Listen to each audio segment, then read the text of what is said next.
Hello everyone, welcome to my channel. कैसे हैं आप लोग? उम्मीद करती हूँ मेरे सारे ही दोस्त बहुत मज़े में होंगे। आज आपके साथ शेयर कर रही हूँ ब्रेड कैल्ज़ोन की रेसिपी। बहुत आसानी से घर पर बन जाते हैं और बहुत चीज़ी और परफेक्ट बनते हैं। तो इस रेसिपी को मैंने यहाँ पर शेयर किया है। ज़ाहिर है आपने बाज़ार से तो इसे लेकर खाया ही होगा, लेकिन घर में बनाने का जब दिल चाहता है ना, तो फिर आप इस तरह से इसे बना सकते हैं। बहुत अंदर से चीज़ी और बाहर से क्रिस्पी बनते हैं और मन चाहे आप वेजिटेबल्स इसमें यूज़ कर सकते हैं। तो चलिए इंग्रेडिएंट्स देख लेते हैं। बहुत आसान से इंग्रेडिएंट्स हैं।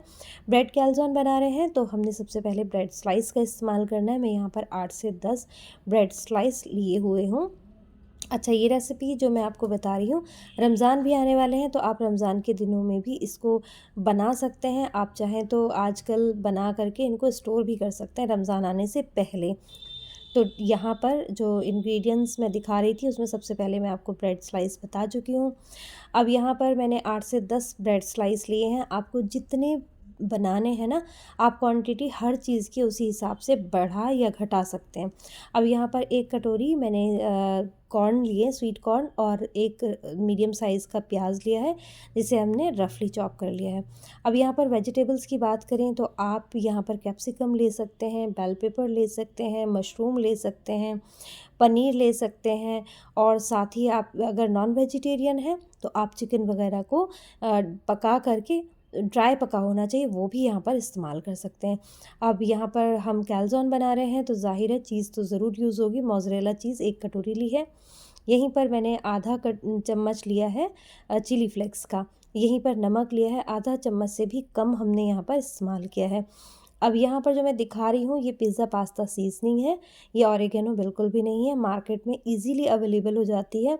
ये वो सीज़निंग है जो हम पिज़्ज़ा के ऊपर डालकर खाते हैं। बहुत आसानी से पैकेट्स इसके बने बनाए मिल जाते हैं। इसमें भी नमक होता है तो नमक का हमने ख़्याल करके डालना है। अब यहाँ पर मैं ले रही हूँ ब्रेड क्रम्स, एक बड़ी प्लेट भर करके। तो 4 से 5 मैंने ब्रेड स्लाइस लिए थे, उनको मैंने तोड़ करके मिक्सर ग्राइंडर में घुमा लिया था। तो बस इस तरह से ब्रेड क्रम्स हमने तैयार कर दिए थे। आप इन्हें सुखा करके स्टोर करके भी रख सकते हैं, बहुत अच्छे से स्टोर हो जाते हैं। अब ब्रेड स्लाइस और ब्रेड क्रम्स को हमने साइड पर कर दिया। एक खुले बर्तन में हमने सारी ही वेजिटेबल्स जो भी आप यूज़ करना चाहते हैं वो आप ले सकते हैं। मैं यहाँ पर प्याज और सिर्फ स्वीट कॉर्न का ही इस्तेमाल कर रही हूँ। तो यहाँ पर हमने सारी वेजिटेबल्स डाल देनी है। तो जैसे मैंने यहाँ पर स्वीट कॉर्न और प्याज डाले हैं, अब यहीं पर हम डाल देंगे चीज़। जैसे मैंने आपको बताया कि ये मोज़रेला चीज़ है, क्योंकि मोज़रेला चीज़ ही इसमें इस्तेमाल होती है। और साथ ही यहाँ पर हमने जो पिज़्ज़ा पास्ता सीज़निंग है, 1 चम्मच मैंने लिया था भर के, वो हमने यहाँ पर डाल दिया है। आधा चम्मच मैं यहाँ पर चिली फ्लेक्स डाल रही हूँ। अगर आप ज़्यादा स्पाइसी पसंद करते हैं तो आप ज़्यादा भी डाल सकते हैं। तो यहाँ पर आप हैलोपिनोज़ वगैरह का भी इस्तेमाल कर सकते हैं। इसमें वैसे भी बहुत अच्छी लगती हैं हैलोपिनोज़। मैंने इस्तेमाल नहीं करी, मेरे पास नहीं थी। तो यहीं पर मैं यहाँ नमक डाल रही हूँ, जो कि मैंने आपको बताया है आधा चम्मच से भी कम है। इसे हम मिक्स करके एक साइड पर रख देंगे। हमने सबसे पहले ये काम इसलिए किया कि जो भी हमने मसाले यूज़ करे हैं ना, वो वेजिटेबल्स में अच्छे से इनका जो है ना रस चला जाए और इसमें बहुत अच्छा सा फ्लेवर आ जाए। तो इसे साइड कर देते हैं। अब हम चलते हैं अगले स्टेप पर। अब मैंने एक खुले बर्तन में पानी गर्म होने के लिए रखा था। बहुत उबाला नहीं है, जैसे ही भाप आई है हमने इस पर एक छलनी रख दी है और इसके ऊपर रख दिए हैं ब्रेड स्लाइस। अब हमने इन ब्रेड स्लाइस को सिर्फ आधा मिनट हमने ढक कर के पकाना है। उसके बाद हमने इसको पलट देना है और फिर आधा मिनट दोबारा से ढक कर पकाना है। बस इतनी देर ही आपने इसको स्टीम करना है। पकाने से मतलब है बस हल्की सी भाप आ जाए।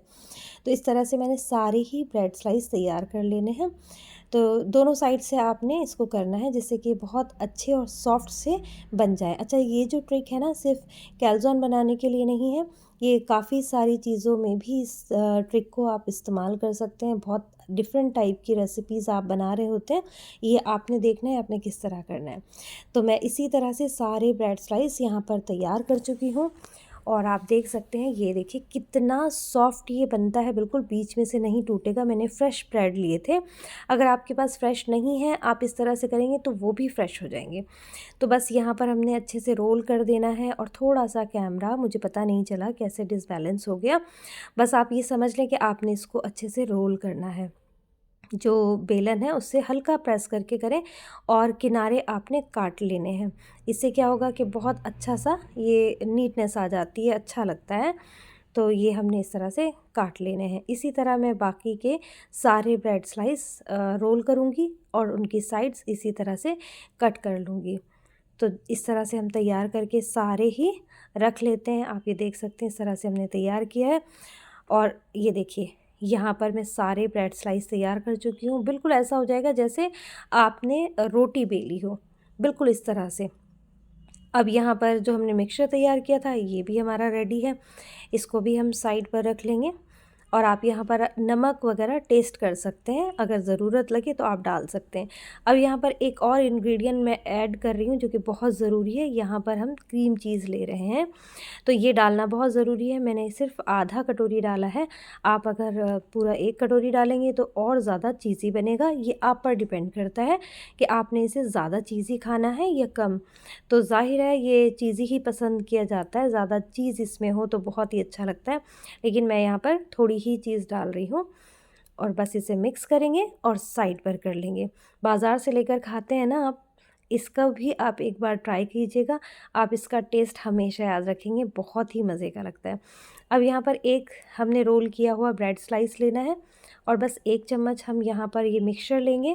ज़्यादा ओवरलोडेड बिल्कुल ना करें, नहीं तो फिर ना ये अच्छे से पैक नहीं होता और मज़ेदार नहीं बनता। आप चाहें तो यहाँ पर थोड़ी चीज़ और डाल सकते हैं, मोज़रेला चीज़, लेकिन मैंने नहीं डाली है।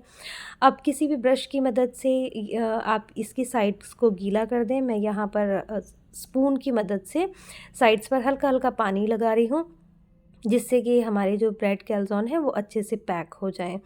तो बस चारों तरफ हमने पानी लगा दिया था। अब मैं आपको क्लोज़ करके दिखा रही हूँ कि इस तरह से आप प्रेस करते हुए ये ब्रेड को सारी तरफ से सील कर दें, तीनों तरफ से, क्योंकि ये खुलना नहीं चाहिए। अगर ये खुलेगा ना तो सारी जो हमने स्टफिंग करी है, जो भी हमने अंदर भरा है ना, वो सब बाहर निकल आएगा और टेस्ट अच्छा नहीं रहेगा।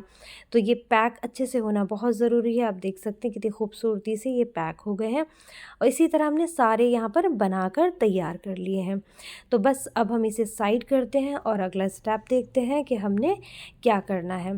तो चलिए अब हम बना लेते हैं। यहाँ पर मैंने 1 कटोरी ली है और मैं यहाँ पर कॉर्न स्टार्च का इस्तेमाल कर रही हूँ। कम से कम 5 से 6 चम्मच मैंने कॉर्न स्टार्च लिया था। अगर आप नॉन वेजिटेरियन हैं और चाहते हैं कि यहाँ पर अंडा इस्तेमाल करें तो आप कॉर्न स्टार्च की जगह अंडे का भी इस्तेमाल कर सकते हैं, लेकिन मेरे बहुत सारे बहन भाई वेजिटेरियन हैं, तो मैं यहाँ पर कॉर्न स्टार्च ही इस्तेमाल करके दिखा रही हूँ। तो अब मैंने इसमें डाल देना है आधा कटोरी के करीब पानी और इसका एक गाढ़ा सा घोल बना लेना है। तो ये हमने यहाँ पर पानी ऐड कर दिया और इसका हम मिक्स कर लेते हैं अच्छे से और गाढ़ा घोल बना लेते हैं। जब मैं घोल बना रही थी तो मैंने रियलाइज़ किया कि जो बर्तन मैंने लिया है इसमें हमारे ब्रेड कैल्ज़ोन डिप नहीं होंगे, तो मैंने इसको थोड़े से खुले और बड़े बर्तन में ट्रांसफ़र कर लिया, क्योंकि अगर ये डिप अच्छे से नहीं होंगे तो टूटने का डर रहेगा। ज़ाहिर है ब्रेड है और वो सॉफ्ट ही होती है। तो यहाँ पर हम इसको अच्छे से घोल बनाकर ट्रांसफ़र कर चुके हैं खुले बर्तन में। अब हमने यहाँ पर ले लेना है ब्रेड क्रम्स और ब्रेड कैल्ज़ोन जो हमने तैयार करके रखे हैं वो भी हमने साथ ले लेने हैं। अब एक एक ब्रेड कैल्ज़ोन को हम उठाएंगे और इस घोल में डिप करेंगे। मैं यहाँ पर आपको दिखा देती हूँ, आप चाहें तो फोक की मदद से भी डिप कर सकते हैं। मैं यहाँ पर हाथ से ही आपको करके दिखाऊँगी, क्योंकि मैं हाथ से ही करूँगी, तो बस मैंने यहाँ पर फोक का इस्तेमाल थोड़ा सा आपको दिखाने के लिए किया था। और एक हाथ आपने सूखा रखना है, जिससे कि आप जो ब्रेड क्रम्स हैं वो अच्छे से कोट कर लें।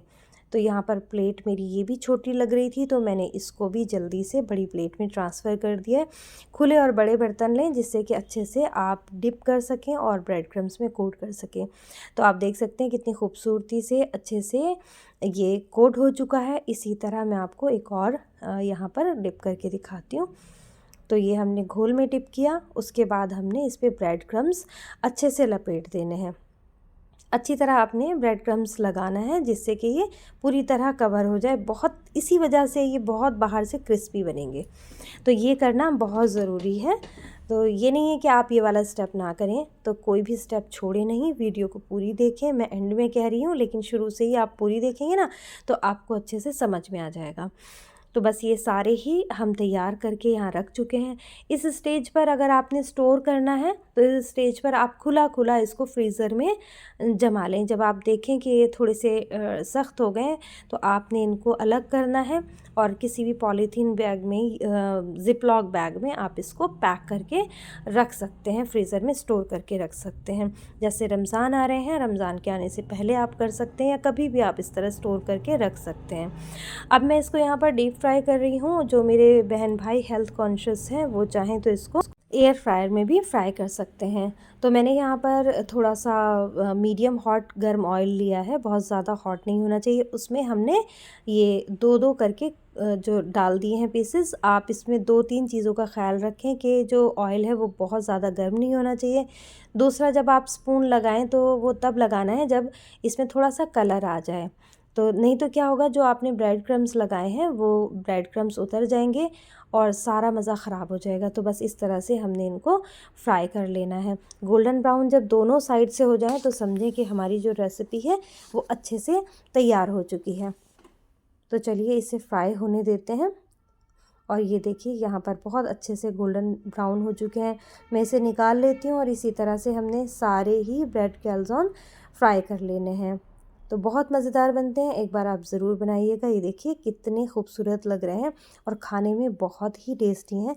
अभी मैं आपको दिखाती हूँ कि क्रिस्पी कितने हैं।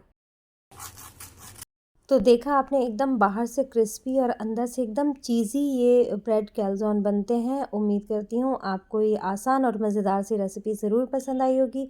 अगर आपको मेरी ये रेसिपी पसंद आई है तो इस वीडियो को लाइक करना मत भूलिएगा, और अगर आप चैनल पर पहली बार आए हैं तो चैनल को आप सब्सक्राइब कर दीजिएगा और मुझे ढेर सारी दुआओं में याद रखिएगा। इंशाल्लाह मिलेंगे किसी अच्छी और मज़ेदार रेसिपी के साथ। जब तक के लिए मुझे दुआओं में याद रखिए। अल्लाह हाफ़िज़।